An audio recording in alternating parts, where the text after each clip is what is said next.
ঘটনাটো এই ষাঁড় গৰুটো সদায় আহে ইয়াতে আৰু আমাৰ এই কেয়াৰটেকাৰজনে সদায় জীৱ জন্তুক ভাল পায়, সি সদায় খোৱা লোৱাও দিয়ে। আজি আমি CCTV চালোঁ, 10টা অনুমানিক মানে কি CCTV ফুটেজ হিচাপত 10:43 ঘটনা। সি 2-3বাৰ গেট বন্ধ আছিল, 2-3বাৰ গেট খুলি সি ষাঁড় গৰুটো মানে খেদিব গৈছে।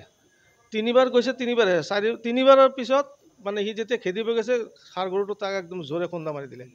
খুন্দিয়াই দিয়াৰ পিছত জাতি ধৰিলে তাক। হেঁচা দি ধৰাৰ পিছত আমাৰ ইয়াতে বজাৰীয়া মানুহবিলাক আছে, সিহঁতে আহি তাক মানে বেঞ্চি এটা আছিল, বেঞ্চি দি মাৰাৰ পিছত ষাঁড় গৰুটো তাৰ পৰা আঁতৰাই গ'ল। তাৰপিছত মানুহ ধৰাধৰিকৈ ক্লাবত আনিলে। তাৰপিছত আমি তাক ডিউকেৰ হস্পিটেলত লৈ গ'লোঁ। ডিউকেৰ পৰা আপোনাৰ গুৱাহাটী মেডিকেলত ৰেফাৰ কৰিলে, আমি পঠাই দিলোঁ মেডিকেলত আমাৰ মানুহ দি। তাতে চিকিৎসাধীন অৱস্থাত সি মৃত্যুবৰণ কৰিছে অনুমানিক 5টাৰ পিছত। তো আমি এই বিষয়ত মানে আমাৰ এই মানুহটো খুব মৰমীয়াল আছিল, মানে চবকে মৰম কৰা মানুহ আছিল। আমাৰ মানে দুখত ভাষা নাই তাৰ এই এনেকা যে তাৰ মৃত্যু হ'ব। আমি তাৰ পৰিয়াল আছে, তাৰ ঘনীয়েক আছে, ল'ৰা আছে, ছোৱালী আছে। ঘৰটো তাৰ আমি ধনচিৰিঘাট চিলিঘাট বুলি জানো আৰু। তাৰ নাম ইন্দ্ৰ বাহাদুৰ খাড়কে হয়।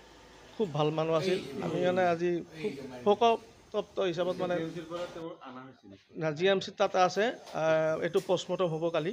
পষ্টমৰ্টম হোৱাৰ পিছত কালি আহিব। আমি খাৰুপেটীয়া থানাত এটা জাননী দি ৰাখিছোঁ আৰু।